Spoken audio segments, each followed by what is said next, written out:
Peace, love, smiles, truth, galaxy. I'm Zachary. Hey, let's buckle up. Let's strap in. Prepare to take off. I'll be your pilot today. And we about to go to the dark side of your brain where you don't use all of the information you should be using. I watched an incredible video from this young brother named Young Pharaoh. A lot of you might know who Young Pharaoh is. He don't hold his tongue, don't bite his tongue for nobody.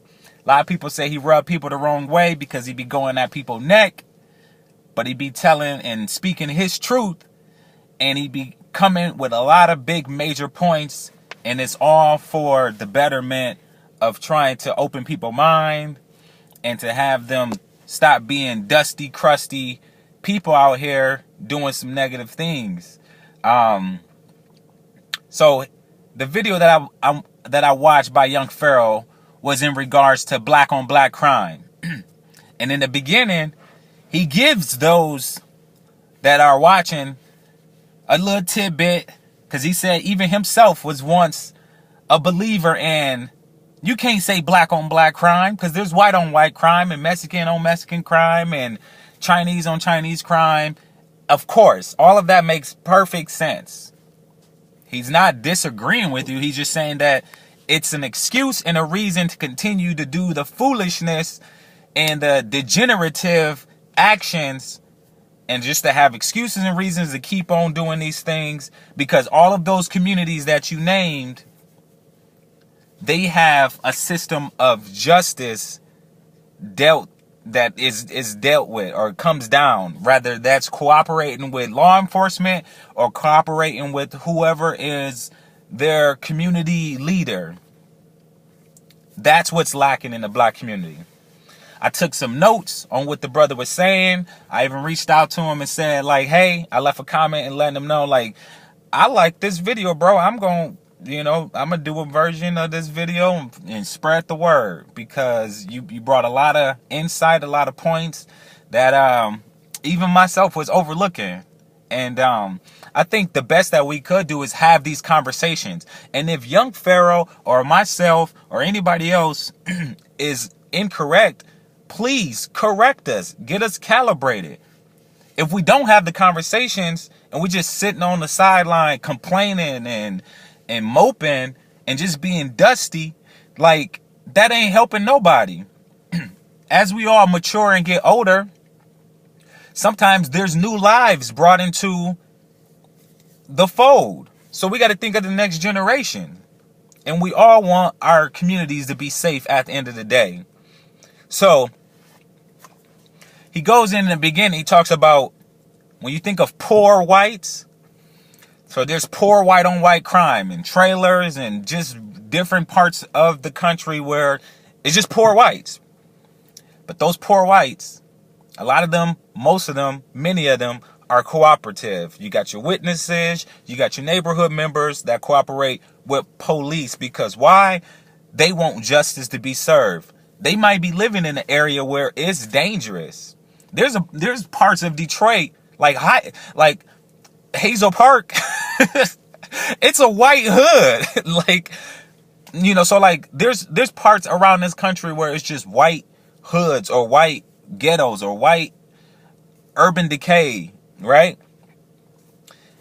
And we're just using white for an example because a lot of people like to, use that comparison. When you talk about black on black crime, they talk about white on white crime, Mexican on Mexican crime, Chinese on Chinese crime, right? So these areas that are struggling, there's going to be a higher reporting of crime and activities of crime, criminology and criminal activities going on in those areas. So, but the people living in those areas, they want to feel safe. Or if they can't feel safe and they know it's dangerous, they want to know that justice is going to be served. So what do? We're going to get into that. So now poor black on black or black communities or ethnic communities, there's witnesses, there's neighborhood members, but they go silent. There's no street or government justice served. In those poor white communities, witnesses come forth, neighborhood members come forth, they cooperate with police, and whoever else is going to help them get the justice that needs to be handled at that point in time. So we have this code: no snitching, stop snitching, and all this. This video is not about advocating for snitching.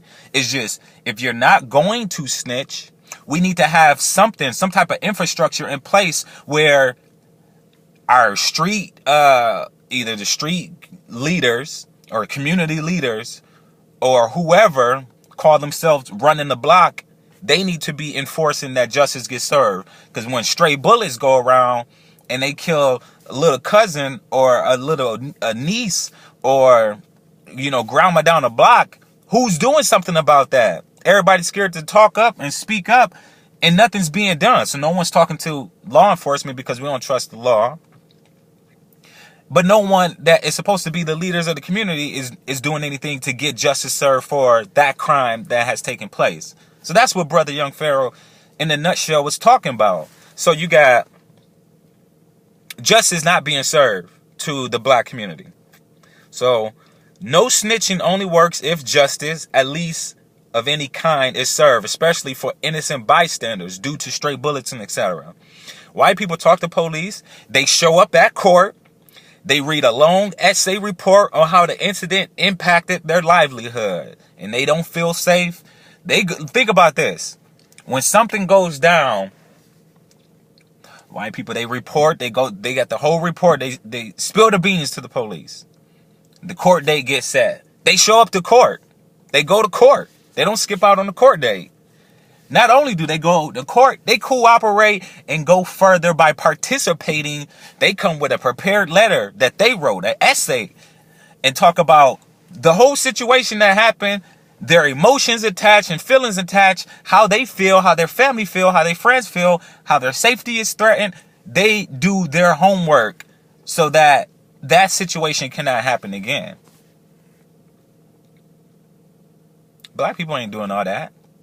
Ain't got time for that. Black people ain't doing all that. That's where we're lacking. Not saying that you need to go to the police.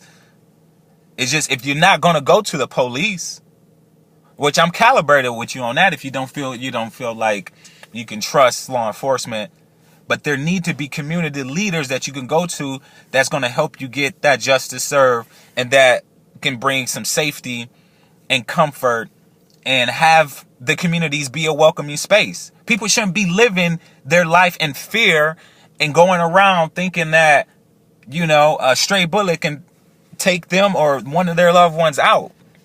Something's got to be done about that. So I have a dream, like Martin Luther King had a dream. Martin Luther King had a dream that little black boys and little white girls and little white boys and little black girls and everybody be holding hands on some, like in the movie Us, hands across America with all different colors and all races. I have a dream. This is Young Pharaoh said. He said, I have a dream that stray bullets don't fly up the block and kill our beloved elder, Mrs. Johnson. Nigga, how about that? So I agree with it. I have a dream that we can have a community with melanated people where we don't have to worry about, especially if you're not about that life, you're not cut out for that life. Like, you just happen to be living in a disenfranchised area or area labeled as urban decay. You're not a gangbanger, you're not a thug, you're not none of that. You just live in that area and you trying to contribute to that area to help build it up.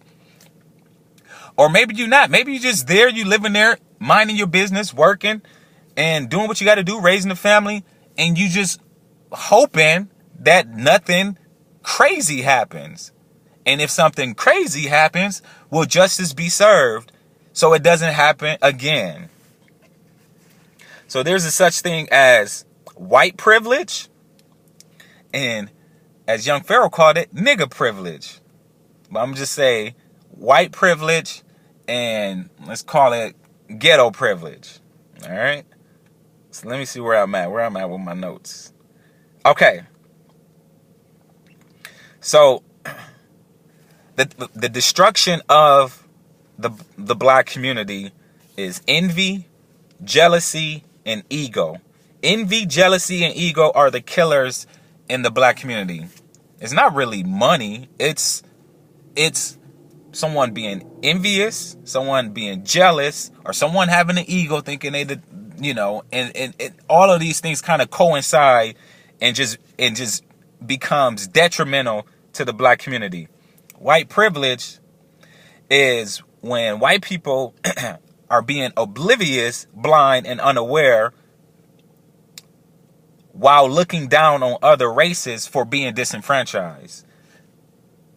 So that's them being oblivious, blind, and unaware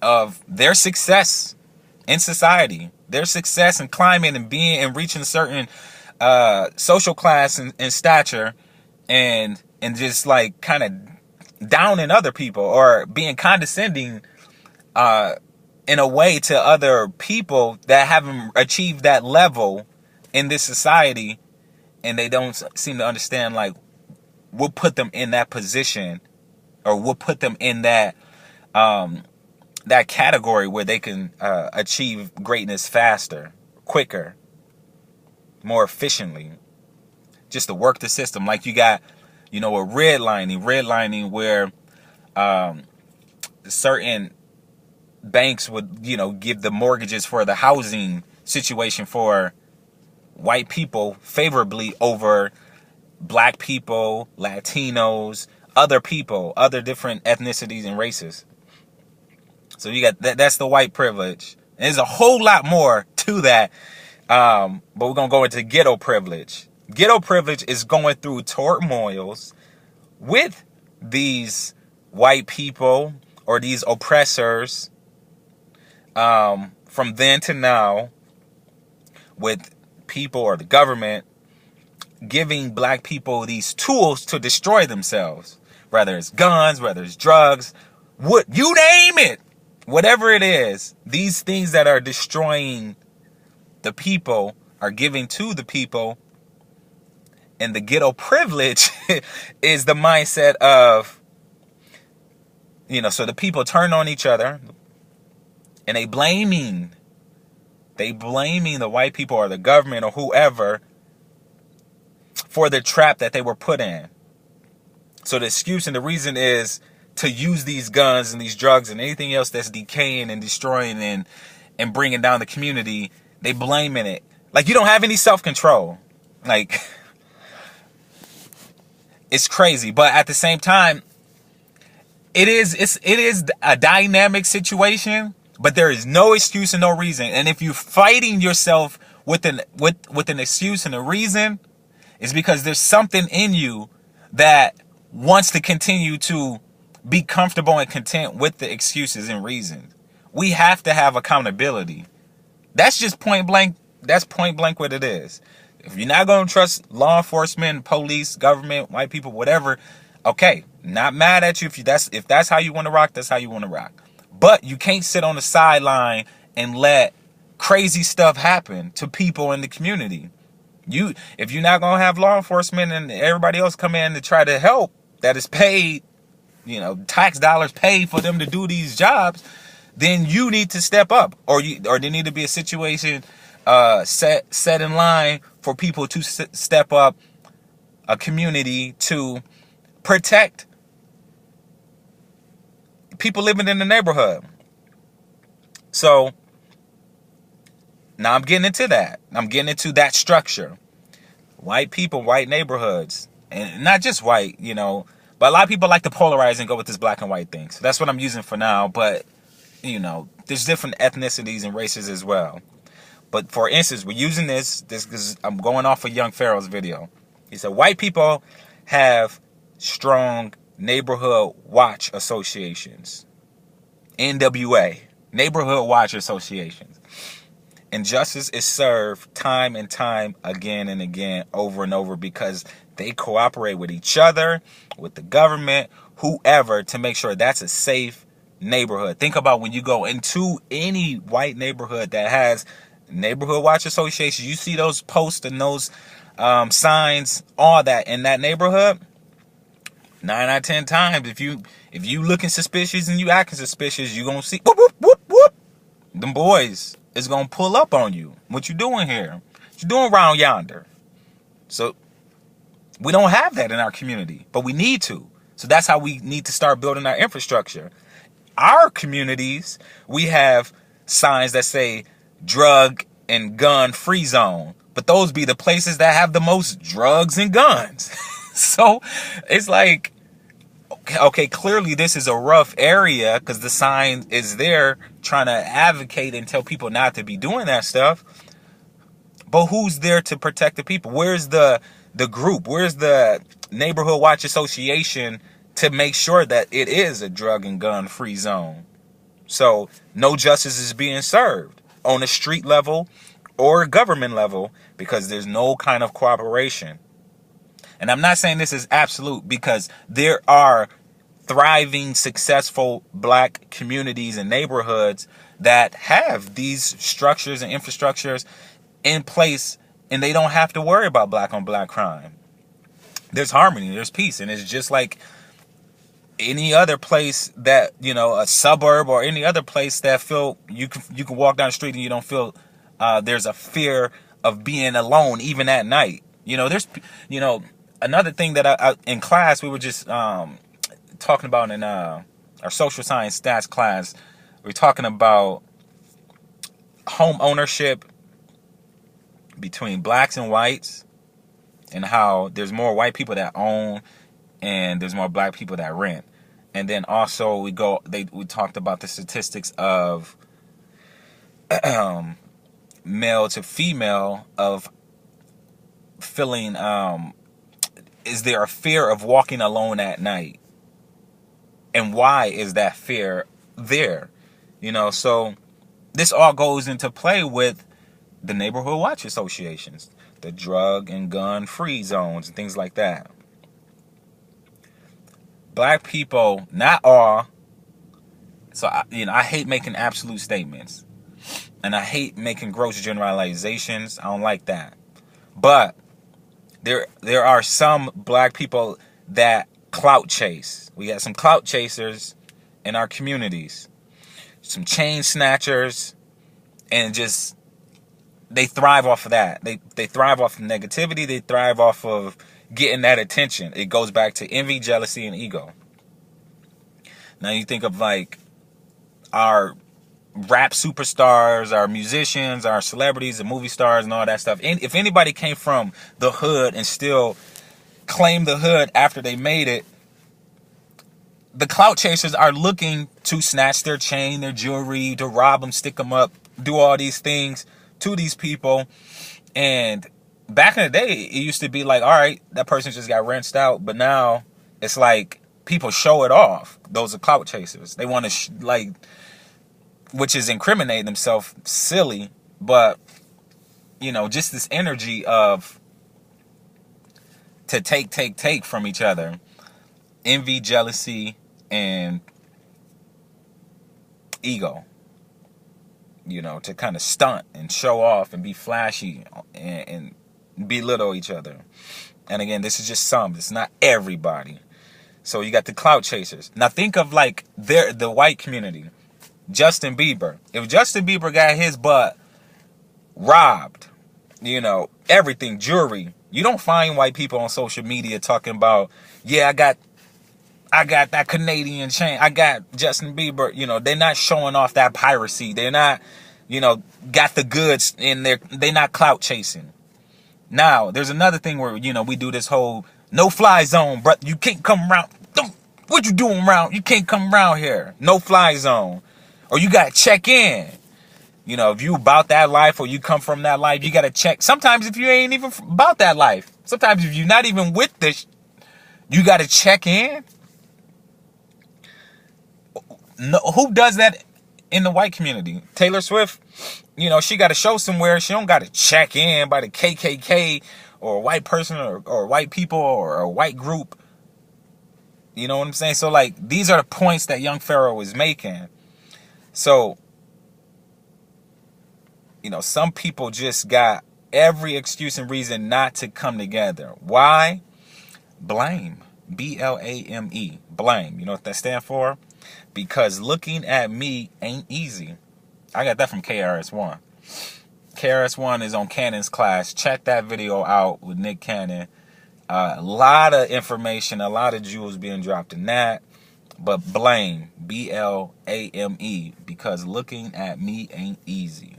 That's why. That's why it's hard for people to try to come together, because when you hold up a mirror, some of us out here, hold up a mirror, we can't stand looking at ourselves. We need to know ourselves. We need to be ourselves. We need to accept ourselves. We need to love ourselves. And how do we do that? We do that with accountability. I'm getting close to the, I'm about to wrap, I'm about to close this out. I'm sorry, I know this is dragging on. You're probably like, nigga, get to the point.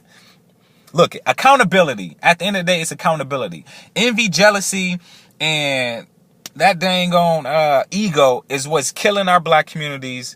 So accountability, to have justice served, whether that's on the street level or if you're doing cooperation with law enforcement, it's just people need to be safe. We all need to have this dream of safety, that a stray bullet is not going to take down our niece, our nephew, our cousin, our aunt, our grandmother. Like, and if it does happen, something needs to be happen. Like, something needs to be put in place. There needs to be some type of infrastructure. If you don't want to get law enforcement because you don't trust them, all right, cool. But now we need to step over. You need to have boots to the ground. We need to move like in unison. And for true harmony, like, honestly, like,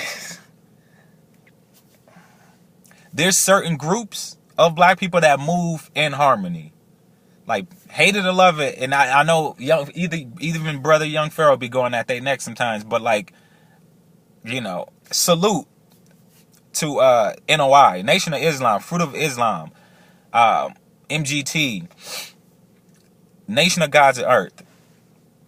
You know, even like some of the brothers that be in, House of Israel, some of the Hebrews and some of the people, the indigenous tribes, like all of these different groups, even some of the gangs that have changed the narrative and flipped the narrative and now on a more positive note. You got the Moorish Science Temple, you got Kemet, you got, there's so many different groups and organizations. They have an infrastructure, but they don't have like a solid whole community. And that's fine in the sense of like, it don't have to be like that, but there should be. And I talked about this in a few videos in the past about that we need a council of melanated people. So then you can have people at the table talking about how can we alleviate some of this pain? How can we alleviate some of these losses that we be going through with these killings, these senseless killings? Like, there's Christian brothers and sisters in Chicago that combat. I got like family out in Chicago that combat the crime between the gangs day in and day out, week after week, month after month, and they do different things to try to alleviate and stop the killing. They need help out there. Nation of Islam, they got boots to the ground. They doing the same thing. So I think that if there was a council, I know that if there was a council and there's more accountability, and if you don't want law enforcement and the government and all these other people involved in our communities, then there has to be principles and laws and a code where, what happened to word is bond? Like, people are so flaky and their word ain't worth nothing nowadays. Like, if we go back to the essence and restore order, like, there was once upon a time where it was almost like nationwide where we were together, so like, even like, we all in the same gang. You remember that song? Well, some of you wasn't even born at the time, but like, there was a song back in like the 80s or something like that where, all these different rappers from everywhere over the United States, they collaborated on one song. So think of like, back in the 80s when like Michael Jackson and everybody did the "We Are the World, we are the children." That was for the world. And then rappers did it for the streets. We all in the same gang. And I think we need to get back to that.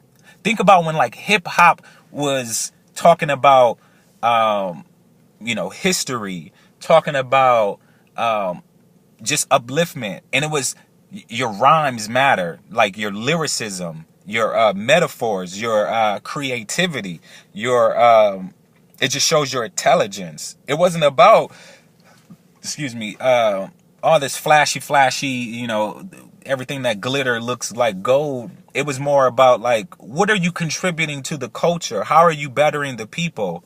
We in a situation where we need to be getting out of this muck. We got this muck all over us, and, like, how do we climb up out of that? So, it's time that we kind of get recalibrated and get back on that wave. And I think we are getting towards that, and I'm really excited about that. So I appreciate everybody that's on that energy, frequency, wave, and vibration to push that forward. Last but not least, so accountability. So last but not least, Black people, melanated people, we have obligation and responsibility to take accountability for our community's actions, to support a healthy sustainability effort going forward for survival in this wilderness of North America. We can do it. I believe in us. I believe in Black people. I believe in melanated people. I believe in us. And I believe in humanity overall. The reason, I got people that's probably subscribed to my channel, and they like, dang, Zach, you wasn't always on this. In the beginning, it was more about nature and everybody, everybody. I am about everybody, but everybody is not on the same level of having equality and justice and freedom. There's people that need some serious freedom fighters to help them, stop being oppressed. And some people feel like they don't have a voice to speak up. So I'm doing this, man. Like, I'm fighting for people that feel like they don't have a voice. I'm fighting for communities that are struggling. And it's not going to be easy, and it's not going to be quick. It's going to take a whole lot of time, and it's going to take a whole lot of us. But at the same time, I'm not waiting for everybody to get calibrated, because when we do that, we'll be stronger, but it may at the same time never get done, because we're always waiting around for somebody. Sometimes it's just, you might have to go in there alone. And if I got to go in there alone, I got to go in there alone.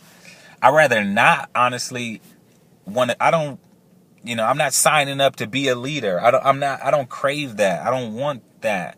But I'll do it if I have to do it, if no one else is going to do it. I'd rather be behind the scene and, help someone that will be better situated to be in that driver's seat and take us to that next destination.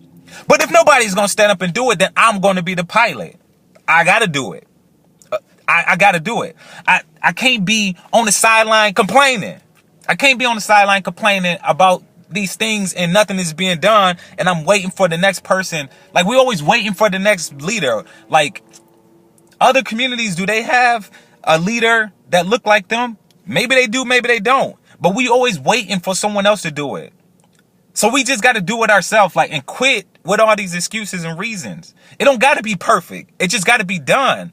And sometimes it's just the conversation need to be had. And when the right person hear it, whoever's watching this or whoever's watching the next video, just have the conversations. Keep having the conversations. The next leaders are going to be listening. They're going to come across it. They're going to listen. They're going to be like, they just waiting. They just waiting. So have these conversations, put boots to the ground, and do what you got to do, little by little. Start in your own backyard. Start in your household if you have to. Spill out, and then let it spread to your neighborhood if you have to. Spill out, let it spread to the rest of your city, throughout your state, throughout your region, throughout the nation, throughout the world. But start today. Rather you make a video, rather you have a conversation with a stranger, or to have a conversation with your siblings or with your parents, with somebody. Start having these conversations of how we can contribute and be better. Find solutions, bring answers, even if they're not the right answers. Just don't always come with the mindset of tearing it down and trying to, but that ain't gonna happen because, quit making the excuses and the reasons of why it won't happen. You keep doing that, then of course it won't happen. People been doing that for decades. So that's why Find solutions and answers. If you're going to have a question and you're going to have a problem, come with the solution in your mind, even if it's the wrong one. Just be like, man, okay, so like we trying to have a council of melanated people. Yeah, I don't know if like, Crips and Bloods and Gangsters, Disciples and Vice Lords gonna sit at the table. Okay, that's your problem. That's the problem that you're posing. Now, what's your solution for that? What do you think would work to get them to sit at the table? Don't say nothing. Because if you got that mindset, then you're being more detrimental. Even if it's the wrong answer, just think outside of the box. What could bring them together? Simple. I mean, like, just think. So, like, if I'm going to pose that question, I'm going to say, what could bring them together is they need money, obviously. They used to a certain amount of income coming in. So how can we swap that out from it being illegal, from being guns, drugs, and other, pimping or whatever they doing? Anything that's illegal, how can we flip that and make it legal? How can we make this a legal organization? These are street fraternities, hood sororities that can be legal entities, legal organizations. Same way like the Hells Angel biker group. They was ruthless and doing illegal activities, then they flipped it and became legal. They got LLC or whatever they had to do to get chartered, and now they have Hells Angels groups and chapters all over, even all over the world. So you can have your gang organization chapters all over the world, but just do something legal. I don't care if you're selling merchandise. I don't care if you become a record company. I don't care if you end up like, wanting to drive trucks and move merchandise, become like a chain of bookstores. There's so many things that you are good at. Don't doubt yourself. And think about this. Gang leaders are natural managers. Gang leaders, and if you're a founder of a gang or you the head of a gang, you're the CEO, you're the president. And then whoever's your capo and the hierarchy it's the exact same thing. Underneath you is your managers, your directors, supervisors. It all falls in line. There's a hierarchy and a system and everything in this society. So you already got delegation. You have naturally been doing it since you joined the gang at 13 or however old you were. You understand the system. And think about this. When you first got in the gang, your ambition, your goal was to achieve a certain ranking. You wanted to rise up in the ranks. It's the same thing when you work at a job. You want to because it's more opportunity, more access, more monetary gains, more, just freedoms. So you apply yourself to prove and validate yourself. That's why, people say they earn their stripes.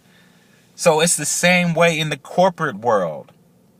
It's the same way in this society. To move up, to apply yourself.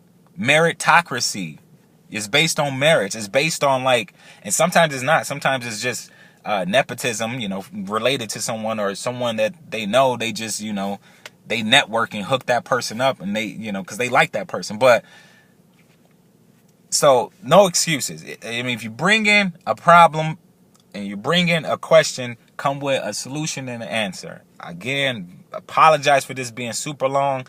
There's probably only going to be one person that watch it all the way through, and I'm fine with that because that person is supposed to hear all of this. Peace, love, smiles, truth, galaxy. I'm Zachary. I see you. Be kind to yourself. Be kind to others. Be kind to nature. The universe will support you. Peace. Thank you. Salute and shout out to young Pharaoh for this great conversation and dialogue. There's more to come. This was a little messy. I didn't have it tightened up, and I'm a little long-winded, but we got to start, man. We way behind the ball. So it starts right now, today, and I look forward to hearing from y'all. All right, love y'all. Peace. We're gonna get it. We're gonna be all right.